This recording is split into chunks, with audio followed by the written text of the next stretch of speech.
منصور من نصر مخذول من خذل. یہ ابرار کا امام ہے.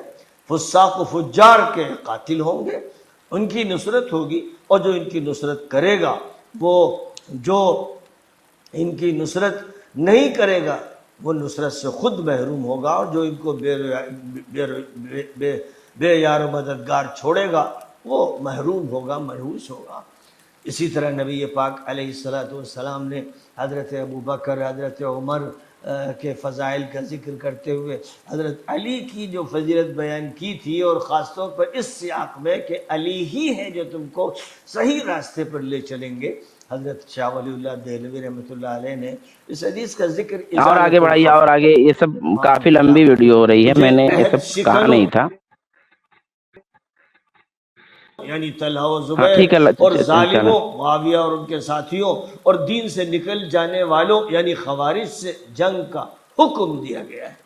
امام ابن ابی عاصم نے السنہ میں اس کا ذکر کیا ہے. امام شیخ البانی نے اس حدیث کو صحیح قرار دیا ہے، اور دیگر علماء محدثین نے بھی اس حدیث کی تصحیح کی ہے. حضرت حسن بس بس بس بس بس بس یہ ایک طرف سے بندہ خدا یہ جو ہے پڑھتے جا رہا ہے، جو بھی صحیح غلط کو اس نے جمع کیا ہے سب کچھ پڑھتے جا رہا ہے. یہ ابھی جو اس نے پڑھا کہ مجھے حکم دیا گیا ہے عہد توڑنے والوں کو قتل کرنے کا، اور جو عہد شکنوں کو قتل کرنے کا، اور جو ہے قاسطین جو غیر منصف ہیں ان کو قتل کرنے کا، جن سے اہل شام مراد لے رہا ہے، اور والمارقین خوارج کو قتل کرنے کا. تو یہ ساری باتیں جو یہ شخص بیان کر رہا ہے، حقیقت میں یہ روایت بھی صحیح نہیں ہے. علامہ البانی کی طرف جو ہے جو صحت کی نسبت ہے اسے دوبارہ دیکھنا چاہیے. یہ الفاظ جو اس نے کہے ہیں یہ تو سخت ضعیف ہے. امرت بقتال الناکثین والقاسطین والمارقین، یہ سخت ضعیف ہے، اور غالباً علامہ البانی نے تو اس کو موضوع قرار دیا ہے. پتہ نہیں کس طریقے سے ان صاحب نے اس کو صحت منسوب کیا ہے کہ علامہ البانی نے اس کو صحیح کہا ہے.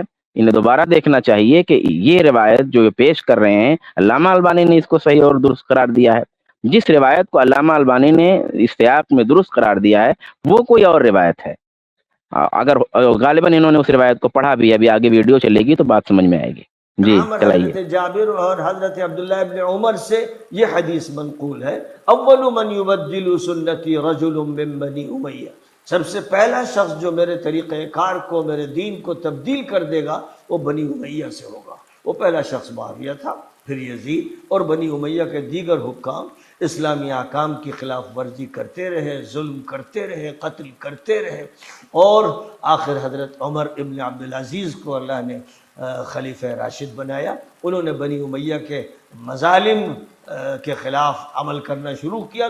ایک اور حدیث میں دو منافقوں کے بارے میں فرمایا گیا اللہم ارکب. یہ بس بس بس بس یہ روایت بھی صحیح نہیں ہے، یہ روایت بھی صحیح نہیں ہے. علامہ البانی کی طرف اسی روایت کی صحت کی غالباً انہوں نے نسبت کی ہے. علامہ البانی نے اس روایت کے سلسلے میں جو بات کہی ہے، یعنی اول من یبدل سنتی رجل من بنی امیہ، اولاً تو اس میں رجل کی تعین نہیں ہے روایت میں، اور دوسرے روایت صحیح نہیں ہے. تیسرے علامہ البانی نے جو بات کہی ہے وہ کہا ہے ھذا اسناد حسن. اب یہ تعبیر علامہ البانی کی مجمل ہے، یعنی کسی روایت کے سند کو حسن کہنے سے متن کی صحت اور تحسین کی ضمانت نہیں ہوتی. دوسری بات یہ ہے کہ علامہ البانی نے اس روایت کی خود تعویل پیش کی ہے، یعنی پوری بات پیش کرنا چاہیے. علامہ البانی کی پوری بات کیا ہے؟ علامہ البانی نے جو بات پیش کی ہے انہوں نے کہا کہ انہ تغییر نظام الحکم، یعنی علامہ البانی کی تشریح کے مطابق بات یہاں پہ یہ ہے کہ حکومت اور خلافت کا جو طریقہ کار شیخین کے یہاں تھا، حضرت ابوبکر رضی اللہ تعالی عنہ اور حضرت عمر فاروق رضی اللہ تعالی عنہ اور حضرت عثمان غنی رضی اللہ تعالی عنہ کے یہاں انتخاب کا جو طریقہ کار تھا اور جو نظام تھا وہ نظام کچھ اور تھا، اور امیر معاویہ رضی اللہ تعالی عنہ کے یہاں وہ نظام قدر مختلف تھا.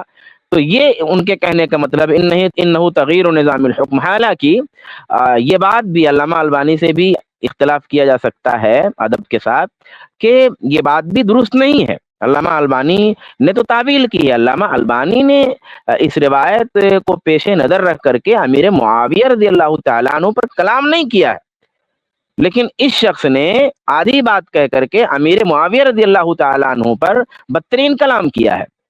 اور علامہ البانی نے جو بات کہی ہے وہ بات بھی درست نہیں ہے، کیونکہ سرے سے خلافت کا متعین نظام رہا ہی نہیں. رسول گرامی صلی اللہ علیہ وآلہ وسلم گئے اشارات دے کر کے ثقیفہ بنی ساعدہ میں ابو بکر رضی اللہ تعالیٰ عنہ کی خلافت کی بیعت ہوتی ہے، اور پھر دھیرے دھیرے تمام لوگ بیعت کرتے ہیں. پھر عمر رضی اللہ تعالیٰ عنہ تعین کے ذریعہ جو ہے مسند خلافت پر آئے. پھر عثمان غنی رضی اللہ تعالیٰ عنہ عمر فاروق رضی اللہ تعالیٰ عنہ کی بنائی ہوئی شورا کمیٹی جو تھی اس کے ذریعہ مسند خلافت پر آئے. پھر علی رضی اللہ تعالیٰ عنہ کی بیعت ہو رہی ہے، اور وہ بھی بالکل مختلف طریقے پہ ہو رہی ہے.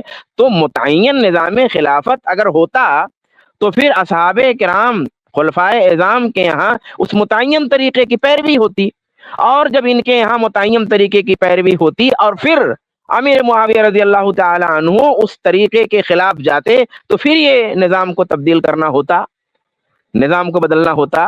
لیکن یہاں پہ تو شروع ہی سے نظام خلافت کا متعین طریقہ ہے ہی نہیں. تمام تر انتخاب آپ دیکھ لیجئے، سب کا انتخاب الگ الگ طریقے پہ ہو رہا ہے. اور رہے روافظ، اگر روافظ اس بات کو درست مانتے ہیں تو پھر یہ تبدیلی سب سے پہلے معاذ اللہ علی رضی اللہ تعالیٰ عنہ کے ذریعہ ہوئی. یعنی اگر نظام خلافت کی تبدیلی جیسا کہ مراد لیتے ہیں بہت سارے لوگ، اور یہ بات روافظ اگر کہتے ہیں کہ بھئی نظام خلافت تو کچھ اور تھا، لیکن امیر معاویہ رضی اللہ تعالیٰ عنہ نے خلافت کا نظام بدل دیا، حکومت کا نظام بدل دیا، اور اپنے بیٹے کو خلیفہ جو ہے نامزد کر دیا خلیفہ، تو پھر یہ عمل تو سب سے پہلے علی رضی اللہ تعالیٰ عنہ نے حضرت حسن رضی اللہ تعالیٰ عنہ کو دے کر کے کیا تھا. تو یہ تو سنت علی پر امیر معاویہ رضی اللہ تعالیٰ عنہ نے عمل کیا. تو خلاصے کلام یہ ہے، اولاً یہ روایت درست نہیں ہے، اولاً یہ روایت درست نہیں ہے. ثانیاً علامہ البانی کی طرف صحت کی جو نسبت ہے وہ مجمل ہے.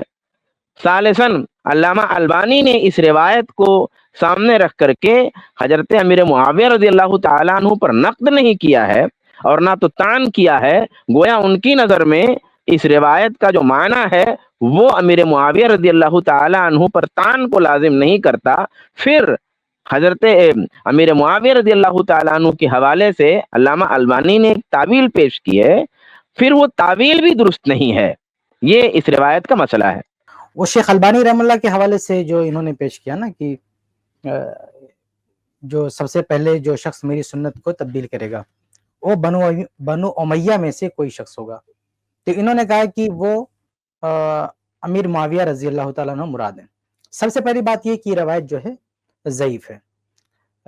شیخ البانی رحم اللہ نے اس کی سند میں جو انقطاع تھا اس پہ دھیان نہیں دیا.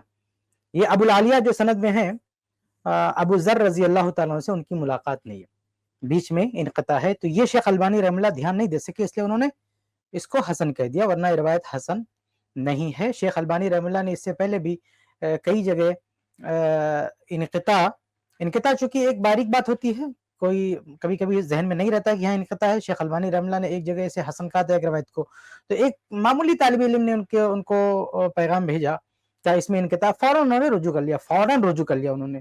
تو یہاں بھی انقطاع تھا، ان کی زندگی میں کسی نے ان کو بتایا نہیں یا کسی سے بات چیت نہیں ہوئی. اگر ان کو بتایا جاتا تو فوراً رجوع کر لیتے، کیونکہ بہت ہی واضح طور پر انقطاع ہے.